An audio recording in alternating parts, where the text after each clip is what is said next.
मतलब परेशान होकर के जब घाटे पे घाटा होता है तो अपना काम रोक रहे हैं। सरकार ने ईसीसी टैक्स लगा दिया, अभी उसको बढ़ा दिया गया। अब हमारे ट्रांसपोर्टर की नहीं साइन कर सकते। सरकार तो हमारे पीछे पड़ी थी, लेकिन मिशन ने हमारा साथ नहीं। दिल्ली वालों ने कोई पाप किए हैं, ईसीसी टैक्स क्यों?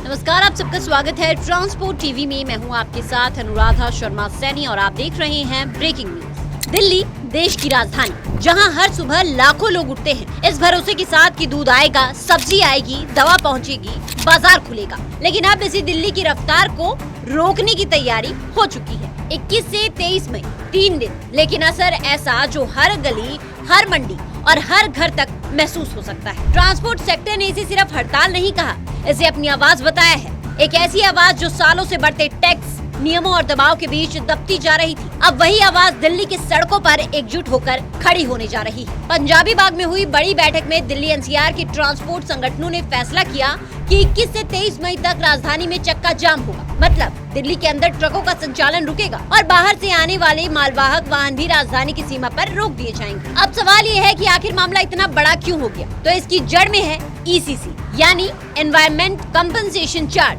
ट्रांसपोर्टरों का कहना है कि दिल्ली में सामान पहुंचाने वाले ट्रकों पर लगातार आर्थिक बोझ बढ़ाया जा रहा है। लोडिंग अनलोडिंग करने वाले वाहनों पर ईसीसी बढ़ा दिया गया। BS4 वाहनों की एंट्री पर नवंबर से रोक लगाने की तैयारी है और BS6 जैसी आधुनिक वाहनों पर भी ग्रीन टैक्स जैसा शुल्क। ट्रांसपोर्ट यूनियनों का साफ कहना है कि जो ट्रक सिर्फ दिल्ली को ट्रांजिट रूट की तरह इस्तेमाल करती हैं, उन पर टैक्स लगाइए, लेकिन जो गाड़ियां दिल्ली वालों के लिए राशन, दवा, फल, सब्जियां और जरूरी सामान लेकर आती है, उन्हें सजा क्यों? All India motor and goods transport association के अध्यक्ष राजेंद्र कपूर का कहना है कि ट्रांसपोर्ट लगातार आर्थिक दबाव में काम कर रहे हैं। ईसीसी यानी एनवायरमेंट कंपनसेशन चार्ज को हाल ही में और बढ़ा दिया गया, जबकि ट्रांसपोर्टरों का सवाल है कि जब 2015 से अब तक वसूले गए फंड का 55% से ज्यादा हिस्सा खर्च ही नहीं हुआ, तो फिर नया बोझ क्यों? मतलब परेशान होकर के जब घाटे पे घाटा होता है तो अपना काम रोक रहे हैं ट्रांसपोर्टर दिल्ली और एनसीआर के। उसके अंदर रीजन ये है कि सरकार ने ईसीसी टैक्स लगा दिया, अभी उसको बढ़ा दिया गया। CAQM की एडवाइस के ऊपर उसको डबल कर दिया गया। 1400 जिस पे लगता था उसका 2000 कर दिया गया और जिस पे 2600 लगता था उसको 4000 कर दिया गया। पहली बात। दूसरी बात, क्योंकि ईसीसी टैक्स क्यों? जब दिल्ली का माल लेके गाड़ी आ रही है तो उस पे ईसीसी टैक्स क्यों? पहले ये लगा था जब 2015 में, तब ये था कि दिल्ली के बाहर की गाड़ियां भी दिल्ली होकर के गुजरती थी, जिनमें दिल्ली का माल नहीं होता था, वो गाड़ियां दिल्ली होकर के गुजरती थी। तो उन गाड़ियों से लेना, सुप्रीम कोर्ट का एनजीटी का प्राथमिक ऑर्डर यह था, लेकिन उसको उन्होंने गलत इंटरप्रेट करा और सबसे लेना शुरू कर दिया। चलिए, लेकिन जब थोड़ा हम उसका भी विरोध शुरू से आज तक करते आए हैं, अब इन्होंने रेट बढ़ा दिए। दूसरा, BS4 गाड़ियां जो 2022 तक बिकी हैं, उसके ऊपर रोक लगा दी गई। अब 31 अक्टूबर 2026 से BS4 गाड़ियां पूरे भारत में तो चलेंगी, दिल्ली में नहीं चलेंगी सिर्फ। क्यों? दिल्ली वालों ने कोई पाप किए हैं? दिल्ली में प्रदूषण। अच्छा, फिर BS6 गाड़ियां जिसको आप कहते हो मानकों पे बिल्कुल खरी उतर रही हैं, उन पे ये ईसीसी शुल्क क्यों? ग्रीन टैक्स क्यों? हमारी मांग है कि उससे ग्रीन टैक्स हटाया जाए, क्योंकि अब जब 2026-31 अक्टूबर के बाद में आएंगी BS6 गाड़ियां जो सरकार कह रही है, तो फिर उसके ऊपर शुल्क क्यों?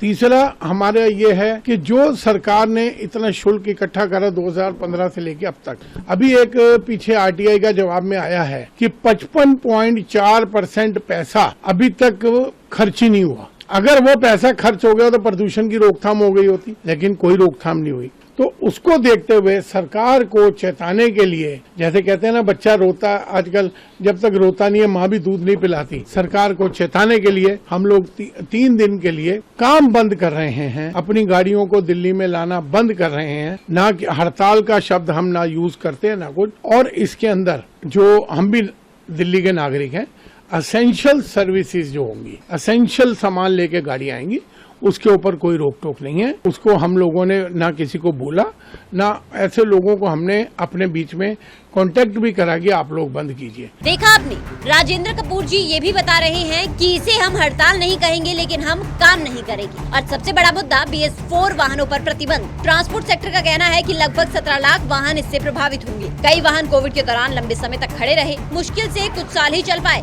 और अब उन पर पूरी तरह रोक लगाने की तैयारी हो रही है। लेकिन इस आंदोलन की सबसे अलग बात क्या है? ये सिर्फ ट्रक ड्राइवरों या ट्रांसपोर्ट मालिकों का मुद्दा बनकर नहीं रह गया। इसमें टैक्सी यूनियनें जुड़ी, छोटे ऑपरेटर जुड़े, मंडियों से जुड़े लोग जुड़े, यानी पूरा परिवहन तंत्र एक मंच पर आता दिखाई दे रहा है। आपने देखा होगा जब ग्रीन टैक्स बढ़ा था तो हमने इस मामले पर MTC के पूर्व प्रेसिडेंट कुलतरन सिंह अटवाल जी से बातचीत की थी, जिन्होंने साफ कहा था कि अगर सरकार कोई फैसला नहीं लेती तो अब हम इस पर आगे विचार करेंगे और बड़ा आंदोलन करेंगे। All India motor transport Congress के प्रेसिडेंट हरीश सबरवाल ने चेतावनी दी है कि अगर सरकार उनकी मांगों पर ध्यान नहीं देती है तो 3 दिन की सांकेतिक हड़ताल को बढ़ाया जा सकता है। आगे बढ़ने से पहले एक जरूरी जानकारी, पॉलिसी करवा ली है पर क्लेम के वक्त आ रही है दिक्कतें तो कोई बात नहीं, अब ट्रांसपोर्ट मॉल लेकर आया है आपके लिए जेन्युइन पॉलिसी। तो अब क्लेम की चिंता छोड़े और बीमा करवाएं ट्रांसपोर्ट मॉल से। अभी व्हाट्सएप करें 90-831-90-831 पर। देखिए, दिल्ली की अर्थव्यवस्था का बड़ा हिस्सा रोज सड़क पर चलता है। सुबह मंडियों में उतरने वाला फल, दवा की दुकानों तक पहुंचने वाली सप्लाई, होटल, रेस्टोरेंट, फैक्ट्री, गोदाम, सब कुछ ट्रांसपोर्ट की सांसों पर चलता है। और जब वही ट्रांसपोर्ट सेक्टर कह रहा है कि अब हालात संभालना मुश्किल हो रहा है, तो ये सिर्फ एक इंडस्ट्री की नाराजगी नहीं, सिस्टम को दिया गया बड़ा संकेत माना जा रहा है। हालांकि आम जनता की चिंता भी कम नहीं है। अगर 3 दिन तक सप्लाई प्रभावित होती है तो दूध, सब्जी और रोजमर्रा के सामान की कीमतों में उछाल आ सकता है, मंडियों में असर दिख सकता है, छोटे व्यापारी पर दबाव बढ़ सकता है। लेकिन ट्रांसपोर्ट संगठनों का कहना है कि उनका मकसद जनता को परेशान करना नहीं, बल्कि सरकार तक अपनी बात मजबूती से पहुंचाना है। उनका दावा है कि अगर आज आवाज नहीं उठाई गई तो आने वाले समय में हजारों छोटे ट्रांसपोर्टर और ड्राइवर आर्थिक दबाव में सड़क छोड़ने को मजबूर हो जाएंगे।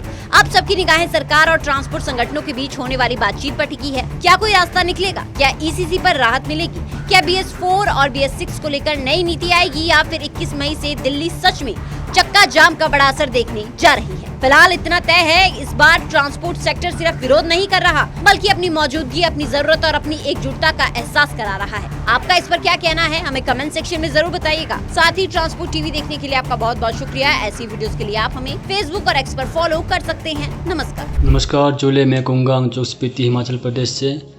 मैंने अपनी गाड़ी का इंश्योरेंस 2-3 साल से ट्रांसपोर्ट मॉल से कराया है। ट्रांसपोर्ट मॉल से इंश्योरेंस कराना काफ़ी आसान और फ़ायदेमंद है। ट्रांसपोर्ट मॉल से इंश्योरेंस कराने पर मुझे हर साल 3 या 4 हज़ार का फ़ायदा होता है और यहाँ से इंश्योरेंस कराने आसान है और इंश्योरेंस में क्लेम लेना बहुत ही ज़्यादा आसान है। मेरा आप सभी से अनुरोध है, अपना इंश्योरेंस ट्रांसपोर्ट मॉल से ही कराएं, जो कि काफ़ी आसान है।